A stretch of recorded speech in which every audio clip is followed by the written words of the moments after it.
उप मुख्यमंत्री सचिन पायलट आज मीडिया से हुए रूबरू। सचिन पायलट ने मीडिया संबोधन में कहा कि प्रधानमंत्री ने कल जो तारीफ की, मैं समझता हूं वो कल का बड़ा दिलचस्प डेवलपमेंट है। इसी तरह प्रधानमंत्री ने सदन के अंदर गुलाम नबी आजाद की तारीफ की थी। उसके बाद क्या घटनाक्रम हुआ वो हम सब ने देखा।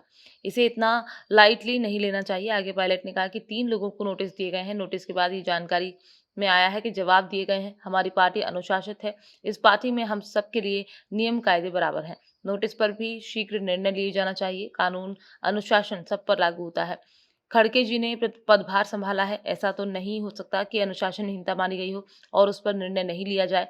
आगे कहा कि राजस्थान के संदर्भ में निर्णय लेने की जो बात है, तो कैसी वेणुगोपाल जी ने कहा था कि इस पर जल्द ही निर्णय लिया जाएगा। हम सब चुनाव में लगे हुए हैं। जल्द ही गुजरात के चुनाव की घोषणा भी हो जाएगी। अनुशासन के मामले भी वेणुगोपाल जी के संज्ञान में है। राजस्थान में ये जो अनुशासनहीनता का मामला बना हुआ है, इस पर जल्द कार्यवाही होनी चाहिए।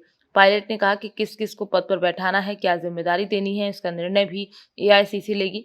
चुनाव में केवल 13 महीने का समय बचा है। जो भी निर्णय लेने हैं, कदम उठाने हैं, वो कार्यवाही विधायक दल की बैठक के तौर पर भी नहीं हो सकी थी। अभी चुनाव भी चल रहे हैं। इंपॉर्टेंट चुनाव हैं दोनों राज्यों में। हम जीत हासिल कर रहे हैं। आगे कहा कि राहुल गांधी जो भारत जोड़ो यात्रा निकाल रहे हैं, उसको अपार जन समर्थन मिल रहा है। इससे बीजेपी घबराई हुई है। इसलिए अलग अलग तरह के हथकंडे अपना रही है। बहुत जल्द यात्रा महाराष्ट्र में प्रवेश करेगी। दिसंबर में यात्रा 12 झालावाड़ के रास्ते राजस्थान में प्रवेश करेगी। उस यात्रा को स्वागत करने के लिए हम तैयार हैं। अब जो कल प्रधानमंत्री जी यहाँ पर आए थे राजस्थान में, हम सबको उम्मीद थी कि वो राष्ट्रीय स्मारक का दर्जा उस तीर्थ धाम को देंगे, उस धाम को देंगे, मानगढ़ को। लेकिन ऐसा हुआ नहीं। मुझे लगता है शायद इसलिए उन्होंने नहीं किया क्योंकि यहाँ पे सरकार कांग्रेस पार्टी की है।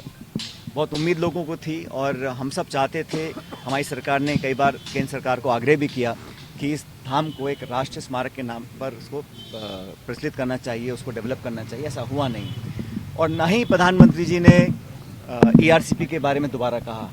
जब पहले वो प्रदेश में आए थे, चुनाव चल रहे थे, उन्होंने अपने खुद मुंह से कमिटमेंट किया था कि इसको राष्ट्रीय परियोजना घोषित करेंगे ईआरसीपी को। वो भी उन्होंने किया नहीं। उसका हम सबको खेद है। मुझे उम्मीद थी कि ये इस बार कर देंगे, लेकिन उन्होंने किया नहीं। और प्रधानमंत्री जी ने कल जो बयान दिए, जो बड़ाइयाँ करी, मैं समझता हूँ बड़ा दिलचस्प एक घटनाक्रम है।